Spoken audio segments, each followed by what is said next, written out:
அன்பு நெஞ்சங்களுக்கு இனிய வணக்கங்கள். நாம வந்திருக்கிற இடம் பார்த்தாலே புரிஞ்சிக்க முடியும். கோவை மாவட்டம் செம்மொழி பூங்கா முன்னாடி நின்று நம்ம பேசுகிறோம். இங்கே 10 தொகுதி இருக்குது. இந்த 10 தொகுதியும் பார்த்தோம்னா பத்திக்கிட்டு இருக்குங்க. அதாவது இங்கே கொளுத்துற வெயிலை விட அதிக அளவில் அரசியல் அனல்ங்க. அதாவது செந்தில் பாலாஜி வெர்சஸ் எஸ்பி வேலுமணி அப்படின்னு ஒரு பெரிய வாரே இங்கே நடந்துக்கிட்டு இருக்கு. ஸோ இந்த 10 தொகுதிகளில் முக்கியமான தொகுதிகள் எப்படி இருக்குது, கோவை அரசியல் என்ன, தேர்தல் உள்ளிட்ட பல விஷயங்களையும் இன்றைய இளங்கோவன் எக்ஸ்பிரஸில் இல்லை ஸ்டார் தொகுதி விசிட்டில் விரிவாக நம்ம பார்க்கலாம். உங்கள் சகோ சே த இளங்கோவன். வாங்க பயணிக்கலாம்.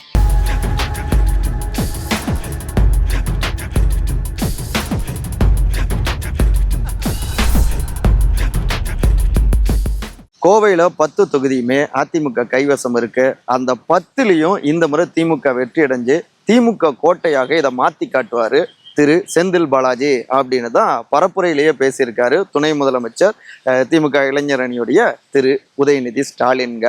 அதே நேரத்தில் இன்னொரு பக்கம் பிரதமர் திரு நரேந்திர மோடி அவரு இங்கே என்டிஏ ஆட்சி, அதாவது இங்கே எங்கள் கூட்டணி தான் வெற்றி பெறும் அப்படின்னு அவரும் பரப்புரை செஞ்சிருக்காரு. ரோட் ஷோலாம் நிகழ்த்தியிருக்காரு. பயங்கரமான ஃபைட்டு இந்த கோவையில் நம்மளால பார்க்க முடியுது. போன முறை 10 தொகுதிகளுமே அதிமுக வெற்றி அடைஞ்சிருந்தது. முன்னாள் அமைச்சர் திரு எஸ்பி வேலுமணி அவரு தன்னுடைய செல்வாக்கு மிக்க ஒரு கோட்டையாக தான் இதை வச்சிருக்காரு. இந்த முறையும் அதை நிறுவனம் அப்படிங்கிறதுக்காக தீய எல்லா பக்கமும் வளம் வராரு.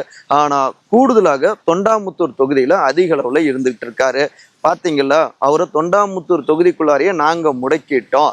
ஏனைய 9 தொகுதிகள்லையும் இப்போ நாங்கள் இறங்கி அடிக்கிறோம். தொண்டாமுத்தூர்லையும் ஃபைனல் ஸ்டேஜில் அடிச்சிருவோம். இதுதான் எங்களுடைய முன்னாள் அமைச்சர் திரு செந்தில் பாலாஜியுடைய டாக்டிஸு அப்படிங்கிறாங்க இங்கே இருக்கக்கூடிய திமுக உடன்பிறப்புகள். 2 தரப்புமே தீயா வேலை பார்க்குறத நம்மளால பார்க்க முடியுதுங்க. 10 தொகுதிகள் இருந்தாலும் 10 தொகுதிகளுடைய முகங்களாக திரு எஸ்பி வேலுமணி, திரு செந்தில் பாலாஜி, இந்த 2 பேருக்கு இடையிலான வாரா இருந்துகிட்டு இருக்கு. இதுல செந்தில் பாலாஜி அவரை பொறுத்த வரைக்கும் கோவை தெற்கு முன்ன அங்க சிட்டிங் எம்எல்ஏ திருமதி வானதி சீனிவாசன் பக்கத்துல வடக்குக்கு போயிட்டாரு. அங்க வடக்குல வெற்றி அடைஞ்ச திரு அர்ஜுன், திரு அம்மன் அர்ஜுன் அவரு இங்க கோவை தெற்குக்கு வந்துட்டாரு. செந்தில் பாலாஜியை நான் தோக்கடிச்சிடறாமா அப்படின்னு வானதி அவங்க கிட்ட அவங்க சொல்லியிருக்காங்க. வானதியை நாங்க தோக்கடிப்போம் அப்படின்னு திரு செந்தமிழ் செல்வன் கோவையில் மாவட்ட செயலாளர் அவரு அங்கே வடக்குக்கு போயிருக்காரு. இப்படியாக வியூகங்களை அமைச்சிருக்காங்க.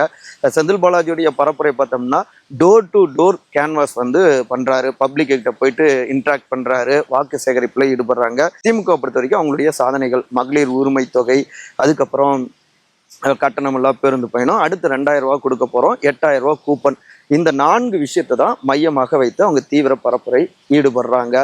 இன்னொரு பக்கம் அதிமுக பொறுத்த வரைக்கும் எஸ்பி வேலுமணி இந்த மாவட்டத்துக்கு கொண்டு வந்த அந்த திட்டங்கள், உள்ளாட்சித்துறையில இருந்து எந்த அளவுக்கு மேம்பாலங்கள் கொண்டு வந்ததாகட்டும், அதாவது அடிப்படை அந்த மாநகராட்சி டெவலப்மெண்ட்டு, இப்படி பல விஷயங்கள் இந்த கோவையை அழகு மாநகரமாக மாற்றிருக்காரு, ஸ்மார்ட் சிட்டி அப்படின்னு. மறுபடியும் ஆட்சிக்கு வந்தால் இதை எல்லாவற்றையும் சூப்பராக செஞ்சு தருவோம் அப்படிங்கிறதையும் அவர் சொன்னதை நம்ம பார்க்க முடிஞ்சது. Senthil Balaji scheme 75K. கோவையில் இருக்கக்கூடிய பெரும்பாலான தொகுதிகளில் அதிமுக கூட்டணியில் குறிப்பாக பாஜகவினர் எப்படின்னா தொடக்கத்தில் அவங்க கிட்ட கொஞ்சம் அதிருப்தி வெளிப்பட்டதை உணர முடிஞ்சதுங்க. கிரவுண்ட் லெவலில் இருக்கக்கூடிய கேடர்ஸ் கிட்ட எப்படின்னா, இங்கே திரு அண்ணாமலைஜி அவர் போட்டியிடுவாருன்னு எதிர்பார்த்தோம், ஆனால் அவருக்கு சீட் கிடைக்காதது எங்களுக்கெல்லாம் அப்செட் அப்படின்னு ஓப்பனாகவே பலர் பேசியிருந்தாங்க.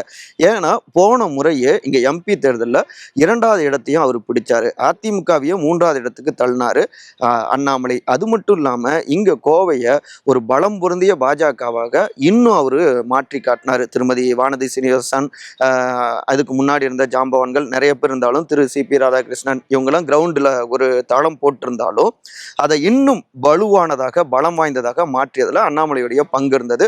கோவையிலிருந்து நிறைய விஷயங்களா அவர் செயல்பட்டாரு சென்னைக்கு அடுத்து. அதனால கோவையை அவருடைய இன்னொரு வீடு போலவே மாறி இருந்தது. அப்ப அண்ணாமலை இல்லாததால தொடக்கத்துல கொஞ்சம் இந்த அதிமுக கூட்டணியில ஒரு சுணக்கம் ஏற்பட்டிருந்தது. அதிமுகவும் பாஜகவும் சேர்ந்தா இங்க சாலிடா வின்னு அப்படிங்கிறதுல பாஜக சைட்ல கொஞ்சம் வீக் இருந்தது, அதாவது அண்ணாமலையுடைய டீமு.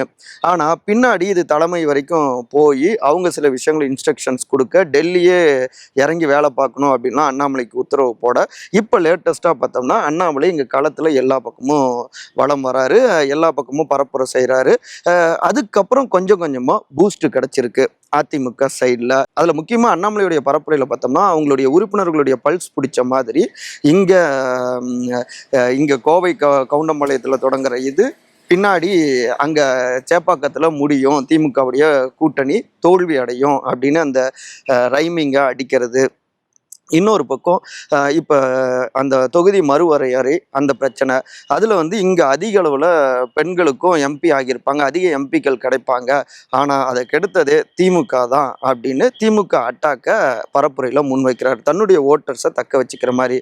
ஆனா இதுக்கெல்லாம் இன்னொரு பக்கம் பதிலடி கொடுத்துட்டு இருக்காங்க முன்னாள் அமைச்சர் திரு செந்தில் பாலாஜி அவங்களுடைய டீம். அவங்கள பொறுத்த வரைக்கும் ஒவ்வொரு தொகுதியிலுமே அவருடைய தொகுதியை எடுத்துட்டோம்னா கூடவே ஒரு சர்வே டீம் வந்துட்டு இருக்காங்க. ஒரு பக்கம் இவர் கேன்வாஸ் பண்ணிட்டு இருக்க, இன்னொரு பக்கம் அவங்க போய் குறிப்பெல்லாம் எடுத்துக்கிறாங்க. யார் இந்த தொகுதியில் நீண்ட கால பிரச்சனை என்ன இருக்கு, இப்போ இவர் பொறுப்புக்கு இங்கே வந்தவொடனே எந்தெந்த விஷயங்களை சரி பண்ணியிருக்காரு, அதே நேரத்தில் இப்போ என்ன தீர்க்க முடியாத பிரச்சனை இருக்கு, அதை நாங்கள் நிச்சயமாக ஆட்சிக்கு வந்த உடனே மறுபடியும் இங்கே வெற்றி அடைஞ்ச உடனே செஞ்சு கொடுப்போம் அப்படின்னு அப்படி எழுதிக்கிட்டு அவங்க முன்னாடி அதை காமிச்சிட்டு போறாங்க வாக்காளர்கள்ட்ட. இது ஒரு நம்பகத்தன்மையை அவங்க கிட்ட பெற்றுக் கொடுக்குது அப்படின்னு சொல்றாங்க. அப்புறம் தொகுதி மறுவரையறை அந்த பிரச்சனை. அதுல பாஜக இங்க கிட்டத்தட்ட அதிக அளவுல 50க்கும் மேற்பட்ட எம்பிக்கள் தமிழ்நாட்டுக்கு கிடைப்பாங்கன்னு சொன்னாலும் அது இன்னொரு பக்கம் உத்தரப்பிரதேசம் போன்ற அவங்களுடைய ஆதிக்கம் இருக்கக்கூடிய மாநிலங்கள்ல அபரிதமான எம்பிக்கள் அதிகமாவாங்க. அது இன்னொரு பக்கம் தமிழ்நாட்டுடைய நலனுக்கு எதிரானதாக இருக்கு. நம்ம வரியை மட்டும் அதிகமாக வாங்கிக்கிறாங்க, மக்கள் தொகை கட்டுப்பாடு நம்ம செஞ்சுருக்கோம் அரசியல் விழிப்புணர்வோடு, இதெல்லாம் பயன்படுத்திக்கிட்டு அவங்க நலன் பெறாங்க, மறுபடியும் தெற்கு தேய்கிறது அப்படின்னு இந்த பரப்புரை. குறிப்பாக இப்போ அந்த மசோதா தோற்கடிக்கப்பட்டது அங்கே நாடாளுமன்ற அவையில். இதை திமுகவுக்கான வெற்றியாக, அகில இந்திய வெற்றியாகவும் இவங்க பரப்புரையில் முன்வைக்கிறாங்க. இது ஹாட்டாக இந்த கோவையில் பேசப்பட்டதை நம்மளால உணர முடிஞ்சது.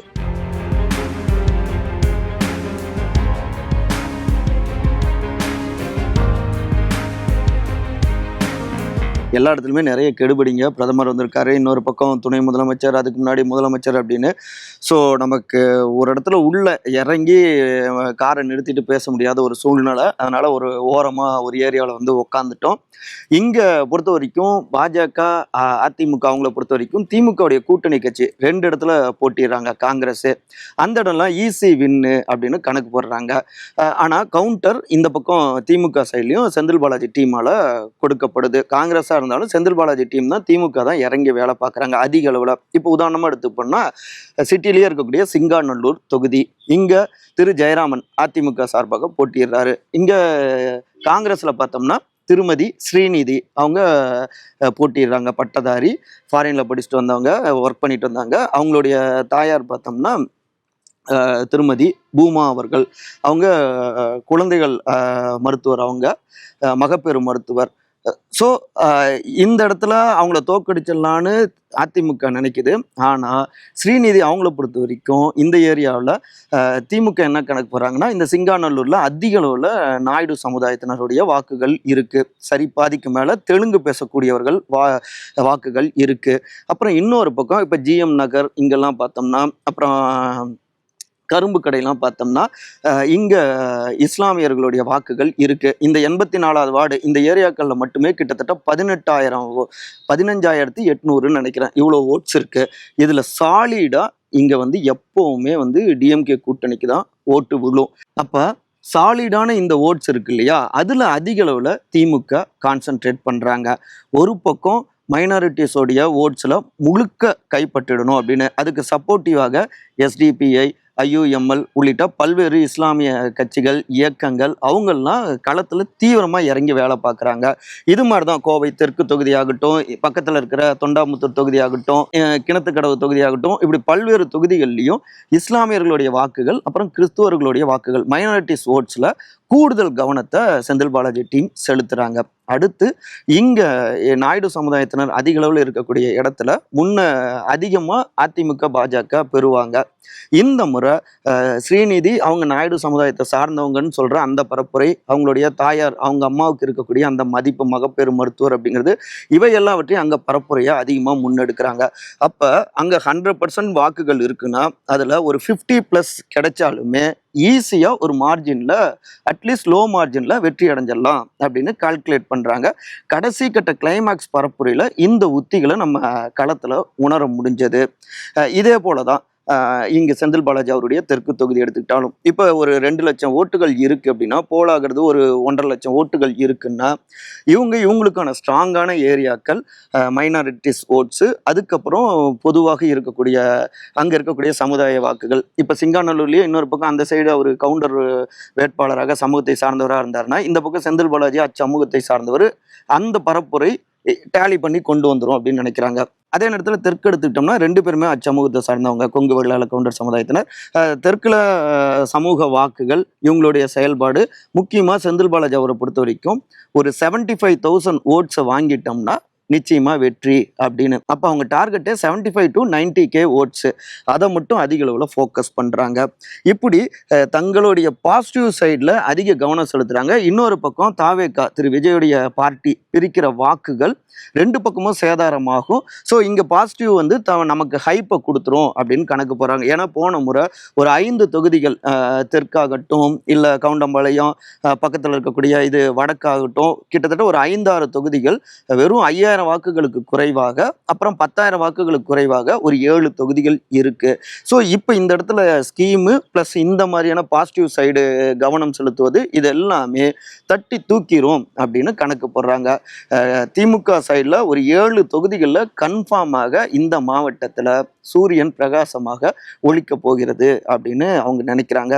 அதிமுக சைடில் பார்த்தோம்னா கவுண்டர் கொடுக்குறாங்க, இங்கே எல்லா பக்கமும் நாங்கள் இறங்கி வேலை பார்க்குறோம், கூட்டணி பலம் அப்படிங்கிறத அவங்க பதிவு பண்ணுறாங்க. முக்கியமாக 2 பேருமே திமுக சைடில் முன்னாடியே பார்த்தோம்னா பல்வேறு நலத்திட்ட திட்டங்கள், அதாவது உதவிகள்ங்கிற பெயரில் தீபாவளி பொங்கலுக்குன்னு திமுக சைட்லேயும் இறக்கிட்டாங்க. கரூர் கம்பெனி, இந்த பக்கம் எஸ்பி வேலுமணி டீம்லையும் ஃபுல்லாக கொண்டு போய் சேர்த்துட்டாங்க. வீட்டுக்கு தேவையான பொருட்கள் அப்படின்னு நல்லது கெட்டது எல்லாத்துலேயும் பங்கெடுத்துக்கிட்டு ஃபைனல் ஸ்டேஜில் பார்த்தோம்னா அவங்க 8,000 ரூபா கூப்பன் டோக்கன் மாதிரி திமுக சைடில் கொடுக்க போகிறதாக பரவலாக தொகுதியில் சொன்னாங்க. இந்த பக்கம் பார்த்தோம்னா பதிலடியாக 10,000 ரூபாய் செக் டோக்கன் மாதிரி அதிமுக சைடு கூட்டணியில் கொடுத்ததாகவும் பரவலாக வாக்காளர்கள் சைட்லயே பேசினதை நம்ம கேட்க முடிஞ்சது.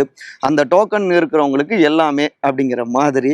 ஆனால் தேர்தல் ஆணையமும் இறங்கி நிறைய இடங்கள்ல ஆக்ஷன்லையும் ஈடுபட்டு இருக்காங்க. அந்த காட்சிகளையும் பார்க்க முடியுது.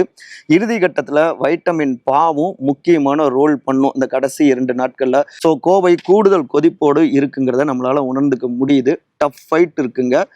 2 பேருமே ஈக்குவலாக போறாங்க. இந்த முறை இந்த கோவை மாவட்டத்தில் கொஞ்சம் கூடுதலாக சூரியன் அனல் வீசும் அப்படிங்கிறத தேர்தல் அரசியல் களத்திலையும் உணர முடிஞ்சது.